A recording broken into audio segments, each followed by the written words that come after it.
The year is 1942. The world is shrouded in darkness, and the city of Amsterdam, once vibrant and alive, now feels suffocated under the heavy hand of occupation. The air is thick with fear and uncertainty, and every street corner seems to whisper secrets of danger. The world is at war, and the news travels quickly, through newspapers, through hushed conversations, through the crackling static of forbidden radios. Each headline brings new restrictions, new terrors, and the sense that nowhere is truly safe anymore. Amsterdam is a cage. Once a city of open canals and bustling markets, it now feels like a prison. The streets are empty, the alleyways silent except for the distant echo of boots on cobblestones. Barbed wire and closed shutters mark the boundaries of freedom lost. Nazi soldiers march the streets hunting Jews. Every day the rules tighten. A yellow star marks you as prey, a target for suspicion and cruelty. Checkpoints appear overnight, and soldiers search bags and faces for any sign of defiance. The city's Jewish population lives in constant fear, their world shrinking with every new decree. For the Frank family, survival is a daily game of nerves and caution. They whisper behind closed curtains, always watching, always afraid that a careless word or a neighbor's glance could mean disaster. Anne Frank is 13. She dreams of being a writer, of seeing her name in print, of sharing her stories with the world. But now, her dreams are overshadowed by a single desperate wish: to be safe, to keep her family together. Her family, Otto, the steady father who tries to shield his daughters from the worst of the world. Edith, the anxious mother whose worry lines deepen each day. Margot, the reserved and thoughtful older sister. Together, they cling to each other, trying to find moments of normalcy in a world turned upside down. Ordinary people in extraordinary danger. Then, the call-up notice arrives. Margot is ordered to report to a work camp, a death sentence everyone understands, though no one dares to say it aloud. The family's fear crystallizes into a single, urgent decision. The Franks must choose: obey and lose Margot forever, or run and risk everything. The city is a trap, and time is running out. They pack quickly, wearing as many clothes as they can to avoid suspicion. No suitcases, just what they can carry in their arms and pockets. Anne clutches her diary, a birthday gift with a red and white cover, not knowing that this small book will become her voice, her confidant, and her legacy. As dawn breaks, the family slips into the unknown, leaving behind the only home they have ever known. They carry with them only memories, hopes, and fears, each step heavy with uncertainty. Anne's diary will hold their secret, capturing the whispers and heartbeats of life in hiding. One day, this diary will tell their story to the world, a testament to courage, hope, and the enduring power of words in the darkest of times. The plan is simple and terrifying. Disappear, become ghosts. The Franks leave their home, everything familiar, behind. They plant a false trail to Switzerland. The streets of Amsterdam are now hostile. Every face could betray them. Their destination, Otto's old office, where a hidden annex waits behind a bookcase. 4 trusted friends risk their lives to help, bringing food and news, the family's only link to the outside. The Franks arrive at the annex, joined by the Van Pels family and later, Fritz Pfeffer. 8 people, 1 secret. The bookcase swings shut. They vanish from the world. Silence is survival. No shoes, no loud voices, no flushing toilets. Every sound is a risk. By day, they are shadows above the office workers. By night, they whisper and wait. The sun shines outside, but inside, time is measured in fear and silence. This is their new reality, a life on a knife's edge.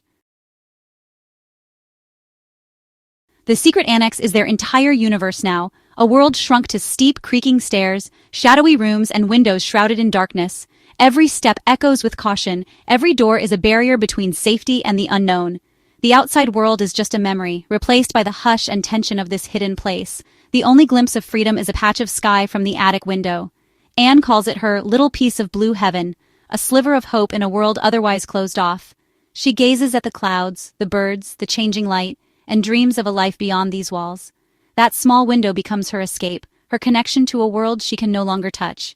Inside, they track the war's progress on a worn map, marking each city, each battle, with trembling hands. The radio crackles with news from the outside, voices that bring both dread and hope. Every broadcast is a lifeline, a reminder that the world is still turning, that liberation might come. They cling to every word, desperate for any sign that the nightmare will end. Days are governed by strict routines, reading, studying, learning languages, anything to fight the crushing boredom and ever-present fear. The hours stretch endlessly, broken only by the sound of turning pages or whispered lessons. In these routines, they find a fragile sense of normalcy, a way to keep their minds sharp and their spirits from breaking. Anne pours her heart into her diary, Kitty, confiding her hopes, her anger, her dreams, and her deepest fears. On paper, she is free. Her words soar beyond the annex, painting a world of possibility. Writing becomes her refuge, her way to make sense of the chaos, to hold on to her identity in a place where every day is the same. 8 people, no privacy. The walls seem to close in as tempers flare over the smallest things: bread, chores, even words. Anne often feels misunderstood, especially by her mother, and the tension simmers just beneath the surface. In such close quarters, every emotion is magnified, every disagreement feels monumental. Yet, in the quiet of the attic, Anne finds an unexpected friend in Peter Van Pels. At first, he seems awkward and distant, but slowly, a bond forms between them. They share shy glances, hesitant conversations, and the comfort of knowing they are not alone in their fears. Together, they whisper their dreams and confide their fears, finding solace in each other's company. In the darkness, a spark of comfort grows, a reminder that even in hiding, friendship and hope can survive. The days blur together, each one much like the last. Boredom is a constant threat, a poison that seeps into their minds. But routines, lessons, chores, reading become their anchor, giving structure to the endless waiting and helping them hold on to a sense of normal life. Every day they remain undiscovered feels like a small victory, a triumph over fear. But every night brings the same haunting question: will tomorrow be the day they're found? The tension never leaves, lurking in every shadow, every creak of the floorboards. Fear is the 9th resident of the annex, always present, always watching. It shapes their days and haunts their nights, a silent companion in their secret kingdom. The smallest sound can trigger panic: a knock, footsteps, a siren. They freeze, breathless, listening. Is this the end? One night, a burglar breaks in below. The annex huddles in terror, unable to call for help. The police arrive, voices and footsteps just feet away. One wrong move and it's over. Anne writes about clutching her escape bag, more for comfort than escape. The danger passes, but fear lingers, seeping into the walls.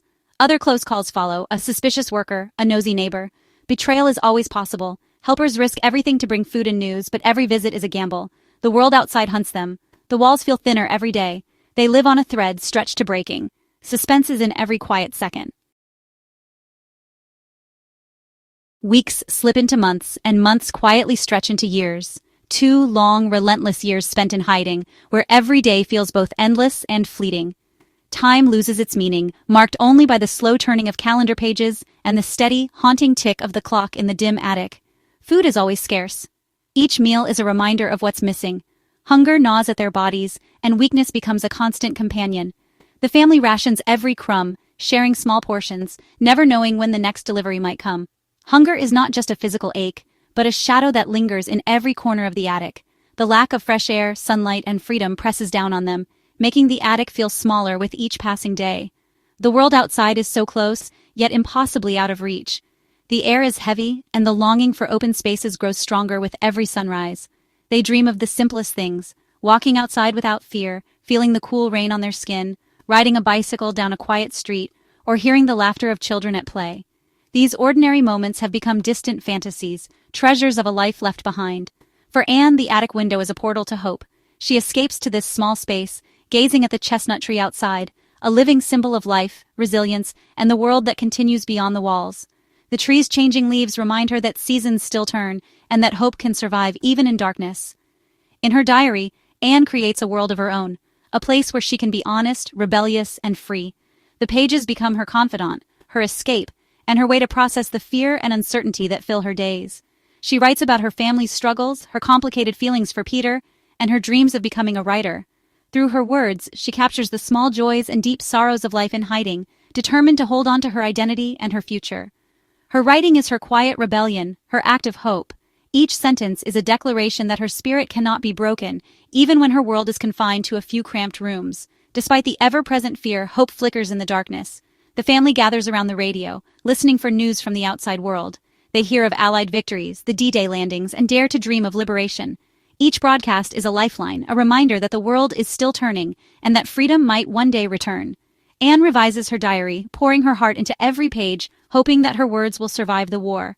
She dreams of publishing her story, writing, "I want to go on living even after my death."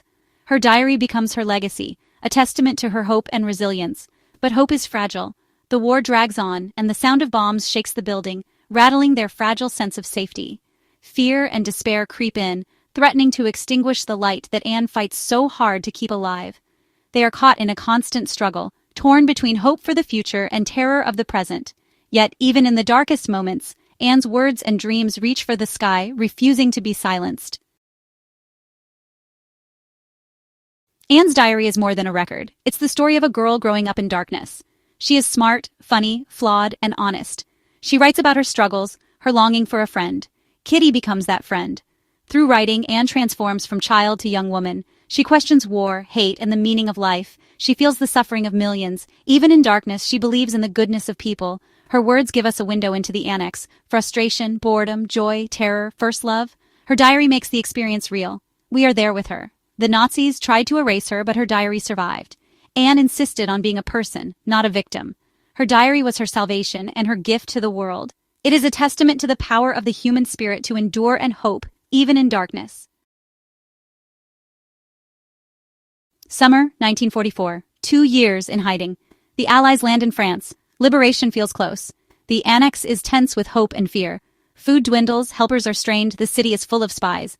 The Franks know they're living on a razor's edge. To be caught now would be the cruelest fate. Anne dreams of her friend Hanley, now suffering in the camps, a reminder of the world outside. August 4th, 1944. A commotion downstairs. This time, it's not a false alarm. The bookcase is torn away. The secret is out. German officers storm in. The 2 years of silence are shattered. The hidden kingdom has fallen. The arrest is swift. The 8 are herded out, blinking in daylight for the first time in 2 years. Their helpers are arrested. The annex is ransacked. Anne's diary is left behind. They are sent to Westerbork, then Auschwitz, the last train from the camp. Families are torn apart, men from women. Otto is separated from his wife and daughters. Starvation, disease, and forced labor follow. Anne briefly reunites with Hanley through a fence. Edith Frank dies in Auschwitz. Anne and Margot are sent to Bergen-Belsen, where both die of typhus in early 1945. Anne is 15, dying just weeks before liberation. Her dreams die with her in the mud of Bergen-Belsen. The vibrant voice from the annex is silenced. Of the 8 in the annex, only Otto Frank survives. He returns to Amsterdam, hoping for a miracle, but finds only loss. Miep Gies, a helper, saves Anne's diary and gives it to Otto. He discovers his daughter's true voice, her thoughts, fears, and hope. Otto fulfills Anne's wish. Her diary is published in 1947, later as The Diary of a Young Girl. The book becomes a global phenomenon, Anne's voice echoing across generations. Her story is not just history, it's a testament to hope, courage, and the power of a young girl's words. Anne wanted to live on after her death, and she did. Her legacy breathes, speaks, and must never be forgotten.